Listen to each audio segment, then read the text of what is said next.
भारत में नागरिकता संशोधन अधिनियम सीए के हालिया कार्यान्वयन ने विवाद और बहस का माहौल पैदा कर दिया है। आलोचकों का तर्क है कि महत्वपूर्ण चुनावों से ठीक पहले इसे लागू करने का समय राजनीतिक हेरफेर का संदेह पैदा करता है। यह लेख सीए के आसपास के बहुआयामी दृष्टिकोणों पर प्रकाश डालता है, ध्रुवीकरण के आरोपों, राजनीतिक उद्देश्यों और लोकतंत्र और मानवाधिकारों के लिए इसके निहितार्थ की जांच करता है। समय से ध्रुवीकरण के आरोपों की चिंगारी। विपक्षी नेताओं, विशेषकर कांग्रेस पार्टी ने सीए के कार्यान्वयन के समय को लेकर चिंता जताई है। उनका तर्क है कि चुनाव से ठीक पहले इसे लागू करना ध्रुवीकरण को बढ़ावा देने के लिए एक जानबूझकर की गई चाल है, खासकर पश्चिम बंगाल और असम जैसे राज्यों में। इस कदम की रणनीतिक समयबद्धता ने गंभीर चुनावी मुद्दों से ध्यान भटकाने के आरोपों को जन्म दिया है। राजनीतिक हस्तियों की आलोचना। कई राजनीतिक हस्तियों ने सीए के खिलाफ बात की है और इसे सत्तारूढ़ दल द्वारा इस्तेमाल किया जाने वाला विभाजनकारी उपकरण बताया है। कांग्रेस नेताओं ने सरकार के फैसले की निंदा की है और आरोप लगाया है कि इसका उद्देश्य धार्मिक आधार पर कलह पैदा करना है।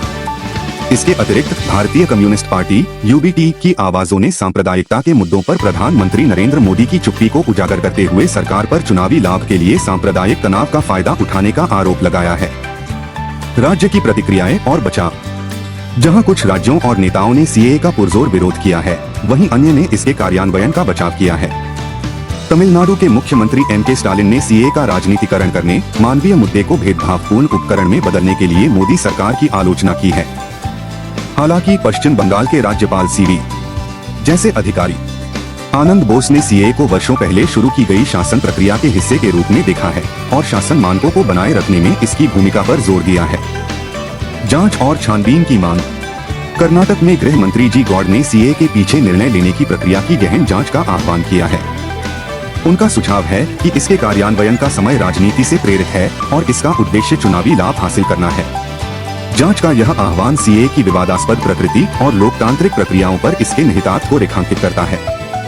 मानवाधिकार संबंधी चिंताएं और निंदा।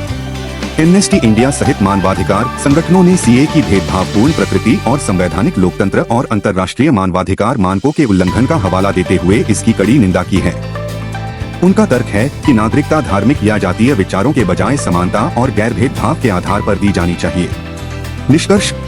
नागरिकता संशोधन अधिनियम के कार्यान्वयन को लेकर विवाद भारतीय समाज और राजनीति के भीतर गहरे बैठे विभाजन और चिंताओं को उजागर करता है।